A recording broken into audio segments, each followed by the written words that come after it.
kita kasih target berapa, terus insentif yang kita berikan berapa.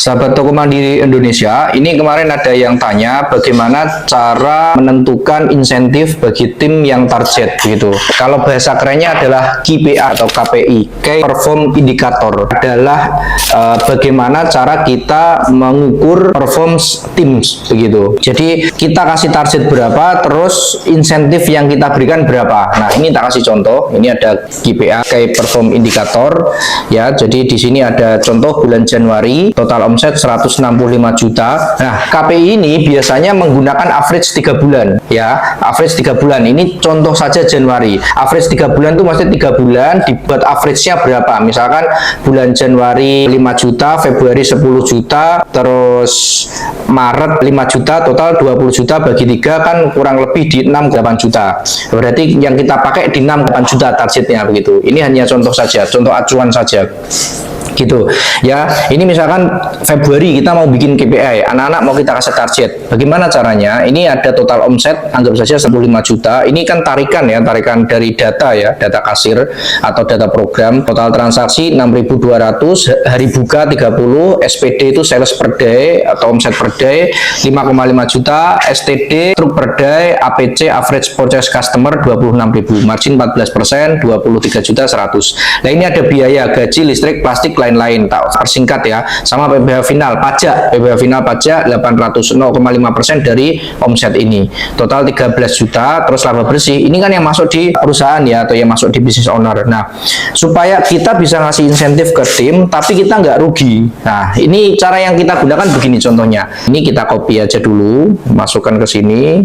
Nah, kita paste ke sini ya.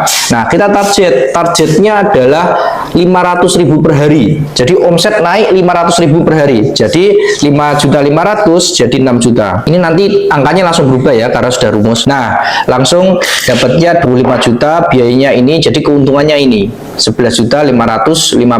Kalau kemarin 9,5 juta. Nah, ini kan ada selisih nih. Ini selisihnya 2.025.000.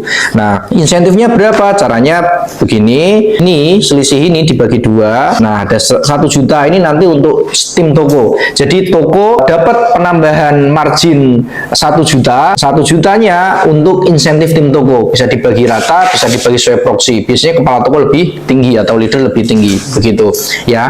Caranya berarti kita remindernya ke tim adalah targetnya adalah 6 juta yang harus dikunci. Atau naik 500.000 per day ya. Kan kecil ini kalau 500.000 per day penawarannya. Ya tinggal 100.000 per day. Pak, masa kecil? Iya, 500.000 itu. 500.000 itu kalau konsumennya 208 itu berarti per konsumen nambah 2.400 perak saja. Kan begitu baginya ya. Lalu ini juga dikunci marginnya di 14 dikunci. Karena kalau margin nggak dikunci, misalkan margin 12, nah maka turun, ini juga turun. Kalau 13 naik sedikit, jadi marginnya harus dikunci di 14 atau misalkan 13,5. Nah, begini. Nah, kan masih tetap dapat.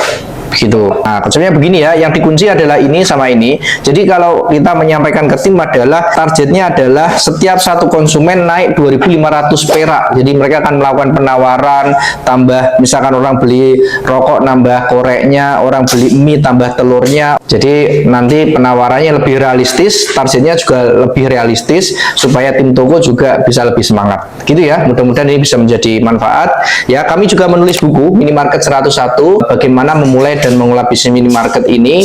Apabila Anda menghendaki, ingin pesan, silahkan hubungi admin kami ya. Harganya Rp139.000 saja. Terima kasih. Assalamualaikum warahmatullahi wabarakatuh.